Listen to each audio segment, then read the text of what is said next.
Okay, so we've had a nerf, a pretty considerable nerf across the board for all classes in terms of damage, but also in terms of survivability. On top of that, some builds out there got nerfed a lot harder. Today, I only want to talk about the Rogue, though, because this is the only class that I've been playing since the beginning, and I wanted to see, how it is going to affect my existing build, which is the Poison Blades DPS for the Uber Lilith fight, or the Poison Blades Traps build for basically the Nightmare Dungeons, right? So I could certainly feel the sting in the Nightmare Dungeons. However, for the Uber Lilith fight with exactly the same gear, I was pretty close to being able to DPS her down in one go without any mechanics. I still need to control my DPS in the beginning, so it just requires a little bit more control and perhaps slightly better gear. For example, my crossbow is still missing a stat. So on top of that, we don't even have yet the Malignant powers that we're going to get in Season 1, so I'm not too worried about the DPS portion.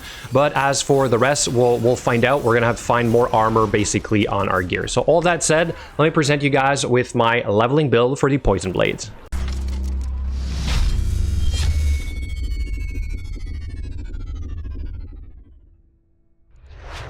So I've tested this leveling guide twice so far, and I will do a third run tonight to see how it works. So I am still tweaking it, but I will have a link in the description to the guide itself, which is a Google Sheet. And from there, you'll be able to see literally which skill point I grab at every level, and also which routes or which dungeons and strongholds I do first, or in which order. I will mention, however, that this is an adapted guide to another leveling guide that I found from Rax. It is very detailed. It pretty much has everything you need, but I included a few little options of dungeons, for example, that I believe are pretty good to do early on, because you can add them to your gear for a pretty considerable boost of power. And now that we need to level up until 50 before doing our capstone, I guess the faster you can go doing that, then the better it is. But in pretty much all instances that I've tried, it worked out perfectly. I didn't really struggle at any point. So we have a decent amount of survivability as well as some pretty good DPS. Here's what it looks like. On the right hand side, you're going to have your skill points. So literally at every skill point, which skill I choose. Again, you don't have to follow this to the letter, but this is what I'll be going with. I may do a couple tweaks here and there, and as you can see, I'm not quite done, so I will complete it once I do my third try today. So again, overall, the concept here is to use poison blades as early as possible to maximize our poison damage, and that takes care of just about anything the game can throw at us right now, or at least at these low stages with the current state of the game. As for the leveling portion, so you see the breakdown here in terms of levels of where you should be at and the type of activity you're going to be doing and where to go. I will eventually have a couple links to pictures with the routes for you guys, as I do modify a bit from the one from Rax. And like I said, I added a lot of optional dungeons, for example, as well as a few optional strongholds, which are basically to get some of the aspects that we need for later on. This might not be needed. You may not need to focus on getting aspects early.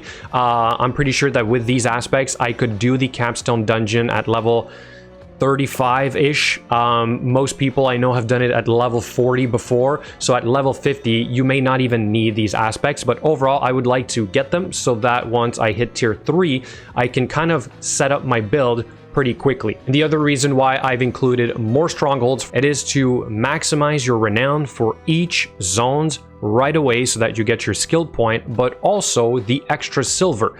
So the extra silver will come in handy when you're going to upgrade your gear to, let's say, face the capstone, or if you simply want to power up after certain levels like 25 or 40, for example, so that you are stronger in general, to make it easier for you to keep farming. Because I think one underlooked aspect about upgrading our gear in a new season is that we're not going to have the necessary matsuri for upgrading or for adding aspects. So we're going to be short on silver, we're going to be short on like silver ore, for example, and we're going to be short on veiled crystals. So in my guide, I pretty much salvage all the gear that I get, and I make the gold, or the gold that I would need from completing the renown, which means doing a couple more strongholds, or perhaps picking up a few extra waypoints, or doing an extra quest, for example. So this is kind of tailored specifically to that. Again, these are all optional. You may not need to do this. This is going to be a test for me at the same time, and then I will report back on how efficient the leveling guide is,